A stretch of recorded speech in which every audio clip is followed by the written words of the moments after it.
Trainer Tia with FitPro showing you dumbbell rows, single arm dumbbell rows.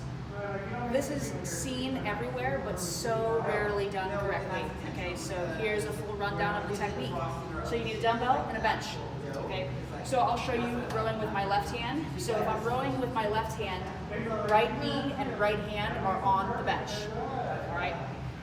So you're setting up here. Okay, so now notice if you look at the side, some people set up a little too passive like this, right? And their knee is way too far in front of the hip. You want tabletop, right? You want that knee right underneath the hip, hand right underneath the shoulder. Okay, so watch your proportions. Some people close the proportions too much or make them too long. Okay, so tabletop, stacked up, nice and linear. Okay, so that's number one. Your planting foot can be kind of back and out to the side a little bit. That one's not as important, but what is important about that foot is that you make sure it's grounded, okay? Just like everything else that I preach in here, you have to be grounded and tight on all lifts, okay? So make sure you got a good foothold on that planting foot, your tabletop otherwise, okay? So now next, just look at the back, right? So my back is nice and flat, right? Some people get a little lazy and they end up here, right? Or as they're cheating, right? If you come over to the front here, so you can see some people as they're rowing, they'll come up like this, and it's a lot of twist, right? See how I'm not really pulling through my back at all, but I'm raising the weight by twisting. You want to maintain that nice flat back the whole set, okay? Unless you're going for a cheat rep scheme if it's specifically prescribed, but most people can't get to that point until they master this basic form, okay? So, back stays flat, you're not rounded, and you're not twisting around, okay? Now, if you're on an incline surface or a decline surface, all of these rules apply, okay? So, for example, if I was trying to hit a different part of my rhomboids, I might row up here, something like this, okay? That'd be an incline row. So that's possible too, rowing off of different angles. All of these mechanics apply on all those angles as well. Okay, so we've got our hands, our knees, our feet, everything placed, and we've got our back flat. From there, the move should be really small, okay? Really every lift in the gym should feel as small and tight as possible. If any of these lifts feel long and loose, then you're missing something, right? You're missing tension. Watch the external rotation video, watch the mind-muscle connection video. You wanna make sure that everything is really engaged to hit the right muscles. So once you're in position, looks like this. Now I wanna show at the top of the range of movement, I wanna talk about elbows and wrists, okay?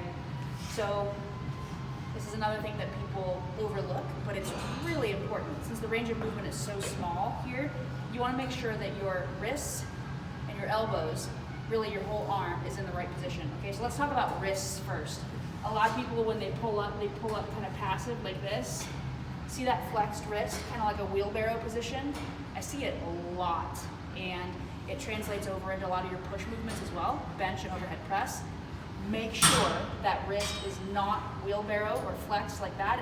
You want it to be straight, okay? So you want it straight down like that, not like this, not passive, okay? So I recommend setting up your bench maybe this way so that you can see in the mirror or film yourself and verify that that wrist is in the right position. It's really common. You might think that you have it right, but be sure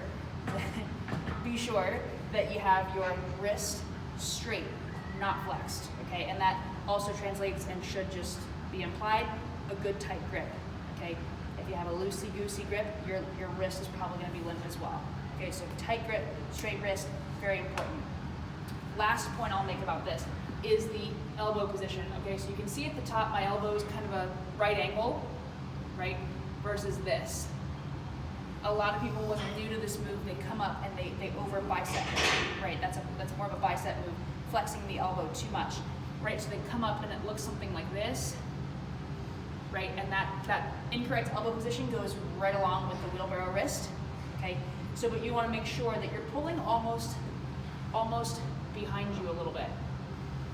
Your wrist should finish somewhere around your hips or your lower ribs, somewhere down here. A lot of people finish this move up here by their chest or their shoulders, and that's a dead giveaway that they're not in the right muscle, which is the rhomboids, okay? So put it all together. Proper position, tabletop. Wrist underneath shoulder, knee underneath hip, foot grounded. Back flat, not twisting. Tight grip, straight wrist, pull to the hip.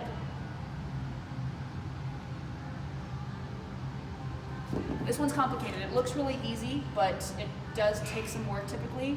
It's one of my favorite rows in the book. Okay, put this one. This one usually comes second on my back days for most of my clients. It's a great opportunity to make strength gains and also physique gains as well. So put in the time to master this one.